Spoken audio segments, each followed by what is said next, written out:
É natural que a gente faça até uma remissão à política externa do Getúlio Vargas durante a Segunda Guerra, que fica entre o eixo, fica entre a Alemanha, fica entre os Estados Unidos e negocia lá o financiamento para a Companhia Siderúrgica Nacional, né? No final das contas, ele se alinha com os EUA e manda lá os caras lá para a Itália. Você, nesse mundo de hoje, multipolar, tá? Os Estados Unidos ainda são um império.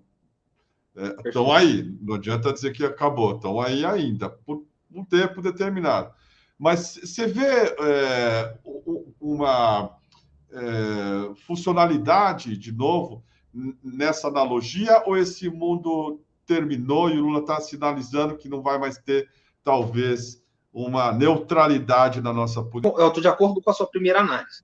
Veja, nós estamos conversando a mesma coisa. O Brasil, ele tem que ser bem recebido em todos os lugares. Assim como ele recebe bem. Porque eu quero dizer, é o contrário do complexo de vira-lata. Como eu estou dizendo, o Brasil, ele é mais do que um país importante. Ele é uma liderança natural regional. Esse entendimento, as grandes potências com políticas externas apuradas, elas sabem disso. A China sabe disso, a Rússia sabe disso, há setores no deep state nos Estados Unidos que sabem disso. Então, isso é uma coisa, digamos, imutável. Com uma liderança como a do presidente Lula, que é um líder do sul global, e o discurso e as ações dele na China deixaram isso marcados para o mundo inteiro. Nós temos aqui um líder do sul global, o discurso dele foi de uma dimensão, de uma profundidade, que deixa o Brasil exatamente nesse lugar, no pináculo do sul global. É ali que o Brasil ficou. Então, essa é a parte. E o Lula diz isso. Quando nós conversamos com a China, nós não estamos pensando nos Estados Unidos. Nós estamos pensando nos interesses nacionais, como Vargas. Sim. Quando nós estamos conversando com os Estados Unidos, e tem que conversar com os Estados Unidos, porque é isso. O império, como você diz, ele está aí, ele é draconiano e ele vai ficar aí por um tempo. Só que a sinalização, a tendência e o processo já mudou. Agora, enquanto o mundo acompanha isso é um processo caótico e é um processo demorado, pesado, que vai arrastar muita coisa junto. O que interessa para nós é os interesses nacionais. E aí, por isso eu digo, bom, o que os Estados Unidos têm para nos oferecer? Veja, o Lula foi para Biden, lá para a Casa Branca. O Biden, o grande projeto dele, desde que ele foi eleito, do ponto de vista internacional, é uma política ambiental. Ele falou do New Green Deal, ele usa, internamente ele até está lutando por isso aí. Mas externamente, essa política. Ele criou uma secretaria inédita, uma espécie de ministério novo lá para eles, que é um ministério do meio ambiente, e colocou o John Kerry à frente. O John Kerry é um sujeito extremamente experiente, já foi secretário de Estado dele, Biden e Obama. Ele sai para Hillary Clinton entrar. Ele foi candidato a presidente, os democratas derrotado na reeleição do Bush. Ele não põe nenhum neófito lá, para ser esse cara do meio ambiente. Bom, quanto que o Lula conseguiu de fundo? O Lula fala, o Brasil, nós conseguimos de fundo para a Amazônia nessa viagem para os Estados Unidos. Conseguimos um dinheiro de pinga. Percebe? A questão é, o que os Estados Unidos têm a nos oferecer? Na verdade, é mais do que eles... A nossa preocupação, do ponto de vista estratégico, é o que eles não têm a nos oferecer, que são essas ameaças. Porque essas ameaças são cumpríveis. Não há ingênuos aqui. Não há inocentes. Nós acabamos de sair aqui da catástrofe da guerra híbrida, que atingiu todo o Brasil no golpe do presidente Temer, que lesou o presidente Dilma. Agora, o que a China tem a nos oferecer, o que a Eurásia tem a nos oferecer, e eu acho que o Lula deixou isso claro. Quer dizer, deixou claro até para o mundo mineral.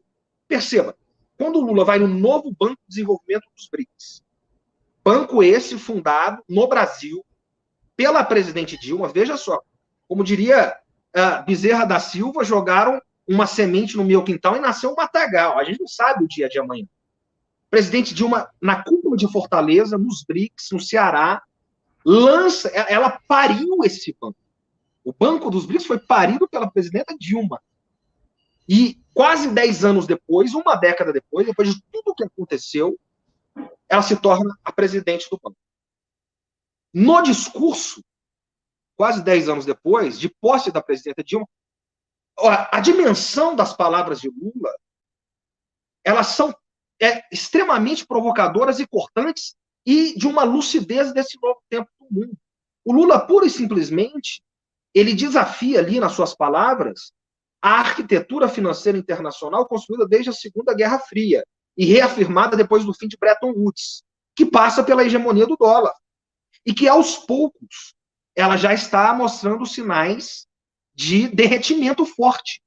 Mas, ao verbalizar isso na China, no maior banco de desenvolvimento do sul global, e com a posição e a força de Lula, Lula se cacifa, e é cacifado pelos outros países, basta você ver a repercussão de presidentes e ex-presidentes de outros países que olham para Lula nesse momento como a maior liderança do sul global. Ao ele dizer que há outras opções além do dólar, porque a hegemonia americana era baseada basicamente em dois elementos nesse momento, além do elemento cultural. É a bomba e a moeda, como diria José Luiz Fiore. A bomba é a vantagem militar, que ela perde um tanto a nulidade, porque a Rússia ela conseguiu correr atrás do prejuízo na gestão Putin. Inclusive, a Rússia, numericamente, tem uma quantidade nuclear maior do que os Estados Unidos, porque os Estados Unidos são a grande potência militar ainda. Mas a China, ao se aliar à Rússia, numa amizade sem limites, eles se equiparam militarmente. Rússia, China de um lado e os Estados Unidos do outro. O que sobra de vantagem? Sobra a moeda. E os chineses estão começando pelas periferias, pelos buracos, que é como os chineses jogam. Os chineses jogam gol. Os americanos jogam dama. Os russos jogam xadrez. E os chineses jogam gol. Eles vão tomando os territórios. Como as novas rotas da seda. Basicamente, 150 países ou estão na rota da seda ou firmaram aliança de entrar nas novas rotas da seda. Isso é impressionante. Então, eles começaram a atacar o dólar. Como eles fazem isso? Veja bem, os países do Oriente Médio que alavancaram o dólar pelos petrodólares estão se tornando o petro-yuan. Estão negociando direto com a China pelo yuan. A Rússia, já depois das sanções do SWIFT, fez exatamente isso. E faz uma triangulação com a China. Porque ela vende para a China, petróleo, a China paga em yuan e a Rússia faz o comércio direto com a Índia. Você tem ali os dois maiores mercados consumidores do mundo, China e Índia, respectivamente. Então, e o Brasil agora faz essa anunciação de trocar direto ao largo do dólar. Isso não é pouca coisa. Só para fechar essa parte, o que nós estamos vendo nesse momento é um momento análogo ao que aconteceu na virada do 19 ao 20. No século 19, o que a gente tinha? A Inglaterra entrou em crise em 1883 e foi entrando numa crise, como diria Brodel, de longo rei, de longa duração. E a libra esterlina foi perdendo cada vez mais espaço, gradativo, essa coisa não é do dia para a noite, não tem ilusões. A libra foi perdendo a sua hegemonia e o dólar foi entrando.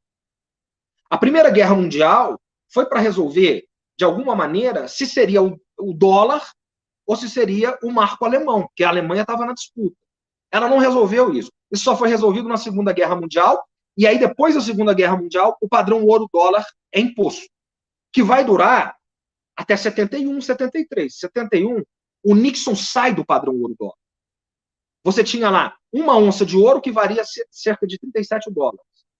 Bom, o Nixon sai, e por que ele consegue sair? Com o questionamento do Lula, né? Por que a gente tem que negociar em dólar? Bom, porque é um império. É o império da força. É o império das armas. Isso vai durar... Como era com a Libra, quando era o Império Britânico. Exatamente. Quem tem a bomba tem a moeda. Essa é a questão. E aí o que vai acontecer? Em 79, o Sr. Volcker, ministro do Tesouro norte-americano, na gestão Reagan-Volcker, o Volcker está fazendo a transição ali já para o Reagan, ele diz o seguinte: teve a crise do petróleo em 73, depois a segunda crise em 79, ele, do dia para a noite, com a prerrogativa, por isso que é importante ter a moeda principal, e por isso que é importante que tenha outras moedas, e que o Brasil não fique refém da moeda. O Volcker, do dia para a noite, o professor Beluso conversava com ele essa semana, ele trazia muito bem essa história, porque ele teve que negociar isso depois na crise da dívida, 10 anos depois. O Volcker, ele triplica a taxa de juros americanas do dia para a noite. Isso tem duas implicações diretas. Primeiro, quebra toda a América Latina que tinha dívida externa em dólar. Se você planta maçã, você não pode fazer dívida em pera. Esse é o problema. Então, toda a América Latina tinha dívida externa, que só foi paga no primeiro governo Lula, no caso do Brasil, e que deixou uma reserva de mais de 300 bilhões no governo Lula, que é o que nos salva hoje dessas turbulências, e espero que essa reserva aumente agora, nesse Lula 3. E o que aconteceu? A América Latina inteira quebrou. Nós vivemos a crise, a crise da década perdida, que foi a crise dos anos 80, correndo atrás disso aí, e a hiperinflação. E aí, só para fechar, aí o que aconteceu? Com os juros norte-americanos extremamente caros, o que os Estados Unidos fizeram? Foram para a China. Por causa da medida do Volcker. Óbvio, outras implicações de política externa, a crise com a União Soviética, tinha outras questões, a derrota no Vietnã, eles tiveram que ir para lá. Mas tudo isso é sistêmico, é associado. Está tudo associado. E agora, só para fechar essa parte, para arrematar, veio a guerra na Rússia. Qual foi a reação na Ucrânia? A Rússia-Ucrânia. Qual foi a reação dos Estados Unidos? Mais uma vez, como fez Volcker, só que de maneira individual. Eles puniram direto a Rússia, excluíram do SWIFT. Então, esse é o dilema hegemônico. Quando você tem o porrete, você tem para não usar. Porque se você usar, você perde a credibilidade. Quando eles tentaram acertar o Putin, todo mundo ficou de olho aberto, que é o discurso do Lula. Falou, bom, amanhã pode ser qualquer um da gente. Se aquela gente lá implicar com qualquer um de nós, eles podem nos excluir do SWIFT e a gente está arruinado. Que não foi o que aconteceu com a Rússia, porque a Rússia já tinha pivoteado a política externa desde 2014. Desde a anexação da Crimeia, ela sofreu sanções, então ela se protegeu com a China. Mas veja bem, isso foi corroendo a confiança do dólar. Em um momento em que você tem uma outra moeda que pode oferecer isso. A moeda que comercializa individualmente com mais de 140 países do mundo, de maneira soberana, quer dizer, primeiro é a China e 145 países do mundo. Depois é o dólar. Então, esse é o mundo que nós estamos vivendo e o Lula entendeu isso.